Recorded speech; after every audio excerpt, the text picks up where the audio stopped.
আসসালামু আলাইকুম। দেশ এবং প্রবাসী সবাইকে জানাই শুভেচ্ছা এবং অভিনন্দন। বন্ধুরা, আমি এই মুহূর্তে আছি মৌলভীবাজার জেলার কলেজ মাঠে।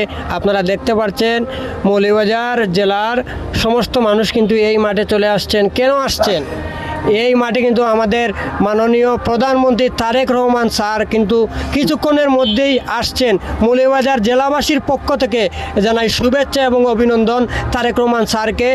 আর আপনারা দেখতে পাচ্ছেন আমাদের আশেপাশে কিন্তু আইন শৃঙ্খলা বাহিনীরা রয়েছেন। আমাদের মাননীয় প্রধানমন্ত্রীকে সেভ করার জন্য আইন শৃঙ্খলা বাহিনী যারা আছেন, ধন্যবাদ জানাই আমার প্রিয় ভাইদেরকে। ওনারা গুরুত্বপূর্ণ ভূমিকা পালন করছেন। আর আমার আশেপাশে দেখতে পাচ্ছেন অনেক মানুষের আগমন। মাননীয় প্রধানমন্ত্রী তারেক রহমান স্যারকে জানাই মৌলভীবাজার জেলাবাসীর পক্ষ থেকে শুভেচ্ছা এবং অভিনন্দন, লাল গোলাপের শুভেচ্ছা। আপনারা দেখতে পাচ্ছেন আমাদের মাননীয় প্রধানমন্ত্রী তারেক রহমান স্যার উনি স্টেজে আছেন, আমাদেরকে শুভেচ্ছা অভিনন্দন জানিয়ে যাচ্ছেন।